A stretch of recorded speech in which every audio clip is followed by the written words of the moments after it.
Bonsoir à tous. Petite vidéo encore une fois pour vous parler d'une des théories du complot les moins connues et les plus intéressantes du XXe siècle. C'est un fruit qui s'appelle la miraculine, plus connu aussi sous le nom de baie du miracle. Donc c'est un fruit qui est originaire du Ghana, donc c'est une espèce de petite baie rouge et qui a une propriété extraordinaire, c'est qu'en fait elle transforme complètement le goût au niveau du sucré. Et cette petite baie, elle a une vraie histoire avec le lobby du sucre qui, non content de faire plusieurs millions de morts avec le diabète et notamment le cancer, euh, a tout fait pour torpiller auprès du grand public la miraculine. Donc la miraculine, comment ça marche? C'est donc cette petite baie rouge en fait qui agit sur des récepteurs de l'amertume au niveau de la langue et donc ça les bloque. Et quand on déguste de la miraculine pendant une demi-heure environ, on a tous les goûts qui sont absolument extraordinaires et ultra sucrés. C'est-à-dire que si vous buvez du jus de citron, vous allez avoir l'impression de boire de la limonade. Si vous prenez juste de la crème nature fouettée avec du chocolat en poudre euh, brut, sans sucre, vous mélangez ça, vous allez avoir l'impression de manger un cheesecake. Si vous mangez un gros pot de moutarde, ça va être tout doux.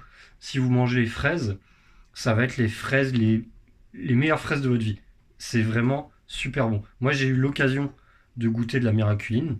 Je m'étais même intéressé pour en ramener, parce que maintenant, ils en font pousser dans plusieurs pays. On pourrait prendre des graines en Thaïlande. Donc voilà, et c'est donc un fruit qui est vraiment extraordinaire. Et donc à l'époque, il y a des gens en fait qui avaient tout pour réussir, qui avaient fait Harvard, qui voulaient monter une entreprise pour répandre la miraculine sur le marché américain. Et comment dire? Donc ils avaient tout, ils avaient les investissements, ils avaient la logistique, etc. Tout était fait pour que ça marche. Et le lobby du sucre, donc se voyant menacé par ce nouveau concurrent, a tout fait vraiment pour les défoncer. Donc pour leur mettre des bâtons dans les roues. Donc il y a des hommes en noir qui sont arrivés dans les locaux de cette société qui ont tout cassé, qui ont volé tout le matériel, des menaces de mort. On a même justement eu un meurtre d'un restaurateur qui quelques années après, enfin quelques décennies après d'ailleurs, avait voulu réintroduire la miraculine à New York, qui est mort dans des circonstances assez troublantes. Et on a eu une interdiction de la FDA. Alors, il faut savoir que le chef du lobby du sucre à l'époque, c'était quelqu'un que vous connaissez bien, c'était un certain Donald Rumsfeld, que vous deviez connaître, qui était un des bras droits de Bush à l'époque du 11 septembre et de la guerre en Afghanistan, en Irak. Et donc, lui, il gérait le lobby du sucre et de l'aspartame. Et donc ce Donald Rumsfeld a tout fait justement pour que la miraculine soit interdite par la FDA parce que c'était problématique, parce que les pertes en termes de business allaient être absolument colossales. Et donc comment ils ont fait, c'est qu'ils ont dit à la FDA, bah écoutez, ce produit on ne sait pas si... Alors ça c'est un grand classique qu'on retrouve, je vais vous le décrire. Donc ce produit on ne sait pas s'il est dangereux ou pas, parce qu'on n'a pas pu faire de test. Donc, alors c'est un fruit qui est consommé depuis des millénaires, mais d'un coup, on va commencer à s'apercevoir que peut-être il serait dangereux. Mais à la rigueur, pourquoi pas? Ayons une certaine éthique scientifique. Sauf que le truc est qu'ils n'ont jamais fait le test, et 30 ans après, donc il y avait un reportage de W9 avec Guy Lagache dessus, où il avait contacté la FDA. 30 ans après, les tests n'avaient toujours pas été faits. Alors on se demande si c'est pas un petit peu de la mauvaise volonté. C'est quelque chose qu'on retrouve dans pas mal de produits quand ça dérange l'industrie pharmaceutique, notamment par exemple tout ce qui est test au niveau des plantes. Alors je sais qu'on a une cohorte de pseudo-zététiciens en France qui ne jurent que par l'allopathie. L'allopathie c'est très bien, c'est très très bien. Ça soigne, ça guérit, ça sauve des vies. Il n'y a rien à dire là-dessus. Cependant, faire croire que des plantes ne peuvent pas avoir d'effet somatique, c'est absolument ridicule. On n'a qu'à fumer du cannabis pour s'en apercevoir. Il y a pas mal de, comment dire, voilà, de débats, notamment sur certaines plantes.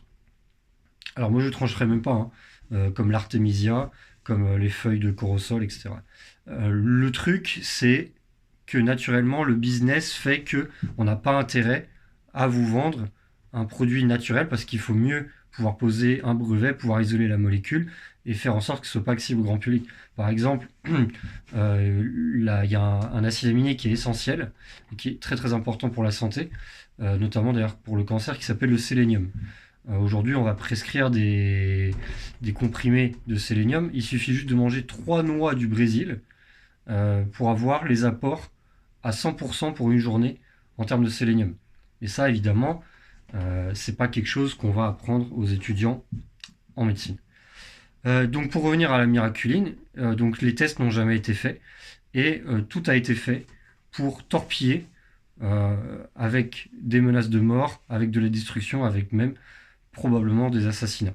Et c'est absolument scandaleux parce que euh, c'est aujourd'hui le sucre est responsable en fait de nombreux problèmes de santé, voire de mort, avec notamment l'obésité et le diabète. Donc cette vidéo elle a pour but de vous montrer que ce n'est pas parce que quelque chose est officiel, ce n'est pas parce que quelque chose est gouverné par des instances, décidé par des instances gouvernementales, que c'est forcément juste et forcément sain. Il y a de la corruption au plus haut niveau, et là on en a la preuve avec la miraculine, c'est-à-dire que des fois il y a des spéculations. Euh, Par exemple, on peut se poser la question pour la chloroquine. Euh, Moi, à titre personnel, je ne veux pas faire une vidéo dessus. Et peut-être qu'il y a corruption, peut-être qu'il y a des intérêts pharmaceutiques ou pas. Je ne vais pas faire de jugement là-dessus. Mais le fait de savoir que c'est possible, ça permet de prendre un certain recul par rapport à certaines décisions qui sont prises, et ça permet de comprendre un petit peu la légitimité de certaines décisions quand on se plonge dans les dossiers.